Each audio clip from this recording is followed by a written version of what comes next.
এর পক্ষে সজল ঘোষ নিজেও কিন্তু একটা বড় পুজোর উদ্যোক্তা। বিশ্বদা 100 নম্বরের প্রশ্ন করে আর ওরালের টাইম দেয়। যা সব আলোচনা হচ্ছে, মা আসবে না মাঝপথে ট্যাক্সি ঘুরিয়ে নেবে, সেটাই বোঝা মুশকিল হয়ে যাচ্ছে। হ্যাঁ, টপিকটা খুব সুন্দর। হ্যাঁ, এখানে আপনারা কেউ কেউ পরিযায়ী শ্রমিকের মুখ লাগাচ্ছে। শিক্ষা দীক্ষার যা অবস্থা, প্যান্ডেলে প্যান্ডেলে আ, এতদিন শুধু ব দেখতাম, এটা এত বড় ব, এখন দেখি আ ক খ স্বরবর্ণ ব্যঞ্জনবর্ণ এগুলোও দেখতে পাচ্ছি। আর পরিযায়ীরা যখন দুর্গাপুজো করছে অন্য রাজ্যে, তখন তারা শিওরলি দিদির মুখ লাগাচ্ছে, যে কেন তারা পরিযায়ী হলো সেইটাকে তুলে ধরার চেষ্টা করছে। আমি বলে রাখি যে আমাদের সন্তোষ মিত্র স্কোয়ারের পুজো এবং সেখানে অপারেশন সিন্দুর, আর আমরা যেটা মনে করি এটা রাষ্ট্রীয় ভাবাবেগ, সেই ভাবাবেগকে আরও খানিকটা উস্কে দেওয়া। হ্যাঁ, সিঁদুর সবার সহ্য হয় না, এটা ঠিক। সিঁদুরে অনেকের অ্যালার্জি হয়, তাদের অ্যালার্জি হতে পারে। হ্যাঁ, তাদের নিয়ে মাথা ব্যথা করার আমার বিরাট জায়গা নেই, আমার প্রয়োজন নেই। আমরা 1,10,000 টাকা আমরা নিই না। যেদিন বিজেপি করতাম না সেদিনও নিতাম না, যেদিন বিজেপি করতাম না সেদিনও নিতাম না। সুমনদা এটা নিয়ে বলেছে, বেচারার ওর দুর্ভাগ্য, ও কালী পুজো করে, দিদি দেয় না। দিদি একবার ভেবে দেখবেন, আমি এটা অনুরোধ করব। হ্যাঁ, আমি শুরু করেছিল অব্র স্পন্ডেলাইটিস, আমি ওঠার আগে 3টে হজমের ওষুধ খেলাম। যখন স্নেহাশিসদা বললেন যে মমতাদির এই বিভিন্ন পুজোর পাশে দাঁড়ানোর জন্য ইউনেস্কো সম্মান পেয়েছে আর কি, কিন্তু ইউনেস্কো সম্মান, তার সঙ্গে মমতা বন্দ্যোপাধ্যায়ের কার্নিভাল, যে কার্নিভালে ওই যারা চাকরি প্রার্থী তাদের সাদা কাপড় দিয়ে সাধ্যবাড়ির মতন করে মুখ ঢেকে দেওয়া হয়, সেই কার্নিভাল। মানে লোকে বলে, আমরা বলছি না, লোকে বলে যে শিল্পকে বিসর্জন দিয়ে বিসর্জনকে শিল্প বানিয়েছেন যিনি, হ্যাঁ, তার ইউনেস্কো প্রাপ্তি না হলেও নোবেল প্রাইজ তার একটা পাওয়া উচিত এ বিষয়ের। দেখুন, আমি এর মধ্যে যাব না। হ্যাঁ, কেউ বলেছেন, আমি ঠিক এক্স্যাক্টলি, আপনি স্নেহাশিস দাই বলেছেন, এটা সত্যি তো, যে রেখা গুপ্তা বলেছেন প্রধানমন্ত্রীর ছবি লাগাতে হবে। আবার কেমন কথা, 1200 ইউনিট ফ্রি দিয়ে রেখা গুপ্তার ছবি 1,10,000 দিলে পরে না হয় ভাবা যেত।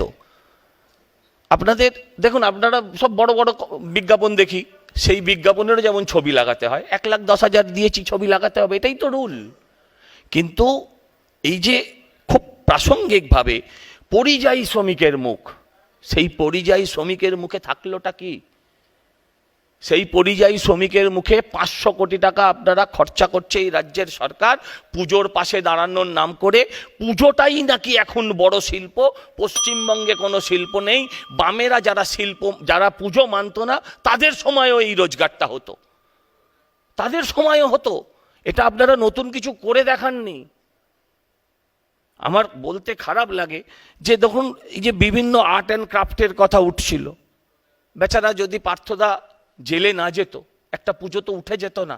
একটা আর্ট অ্যান্ড ক্রাফট উঠে গেল পুরো। বাংলার শিল্প, বাংলার সংস্কৃতি, বাংলার কালচার কতটা পিছিয়ে গেল দাদা বলুন। অত্যন্ত যন্ত্রণার কথা।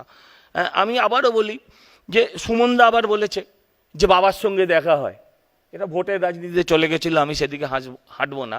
বাবার সঙ্গে ভোটের দিন দেখা হয়। আরে সুমনদা, আপনার খেয়াল নেই আপনার দাদুর সঙ্গেও আপনার বাবার দেখা হতো বাম আমলে, আজকে তাদের সঙ্গে হাত মিলিয়ে চলছেন আপনারা। আপনাদের একটু ভাবতে হবে। মায়ের কাছে প্রার্থনা করুন যে মা শুভ বুদ্ধি দাও আমাদের হৃদয়ে, আমাদের মাথায় শুভ বুদ্ধি দাও। সিপিএম ঠাকুর মানে না, পুজো স্টল করে। হ্যাঁ, কেন করবে না?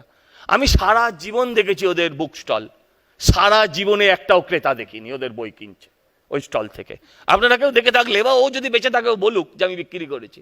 যদি সত্যি ওই বইগুলো কিনে পড়তো, তাহলে কমসে কম আজকে শূন্য হতো না, কিছু তো একটা ফিগার থাকতো। আমি বলি দেখুন, আমি আজকের দিনে দাঁড়িয়ে রাজনীতি করতে চাই না, কিন্তু রাজনীতি তো ঘুরে ঘুরে আসেই। এখানে আপনারা কেউ বলেছেন মোদি হিন্দু সাজেন, মোদি হিন্দু সাজেন, মমতা মুসলিম, আর কৌস্তবরা ধর্মতলায় দাঁড়িয়ে গরু খায়। এই হচ্ছে ধর্মনিরপেক্ষতা, এই হচ্ছে রাজনীতির সংস্কৃতি, এই হচ্ছে রাজনীতিতে হিন্দু মুসলমান, এইগুলো আমরা দেখছি। আমরা এগুলোর বাইরে যেতে চাই। আমরা বিশ্বাস করতে চাই যে এই পুজোয় যে 26,000 শিক্ষকের চাকরি গেছে তারা তাদের চাকরিটা ফিরে পাক। আমরা বিশ্বাস করতে চাই মমতাদি যেমন কেন্দ্রীয় সরকারকে অনুকরণ করে 26 তারিখের মধ্যেই সমস্ত পাওনা গন্ডা মিটিয়ে দেবে, মাইনে টাইনেগুলো পাইয়ে দেবে বলেছেন, সাধুবাদ জানাই, সেরকমভাবে তাদের ডিএগুলোও দিয়ে দিক। আমরা সেটা চাই যে সমস্ত পরিযায়ী শ্রমিক, শুনুন উনি শুধু পরিযায়ী শ্রমিকদের ডাকছেন, আইটি লেবারদের ডাকছেন না, সবাইকেই ডাকুন যাতে বাংলা ছেড়ে যেতে না হয়। 5,000 টাকার বিনিময়ে তাদের ট্রেন ভাড়া উঠবে না, তাদেরকে ডাকছেন, তারা কেউ আসবে না। আমরা চাই এই বাংলায় হিন্দু মুসলিম সকলে মিলে, হ্যাঁ ঠিক, ধর্ম যার যার উৎসব সবার, এটা সব ক্ষেত্রে বলবেন, শুধু পুজোর ক্ষেত্রে বলেন কেন? এটা ঈদে বলবেন, এটা 25শে ডিসেম্বর বলবেন, এটা দুর্গা পুজোতে বলবেন। এটাই তো চাই একটা সরকারের। একটা সরকার 1,10,000 টাকা করে দিয়েছে। আমরা ট্যাক্সের টাকাটা এই কারণে দিইনি যে সরকার পুজোতে খরচা করবে, ধন্যবাদ। সরকার মন্দিরে খরচা করবে। আমরা দিয়েছিলাম সরকার মানুষের চাকরি দেবে, সরকার উন্নয়ন আনবে। কেষ্টর উন্নয়ন আবার দয়া করে আনবেন না। ধন্যবাদ।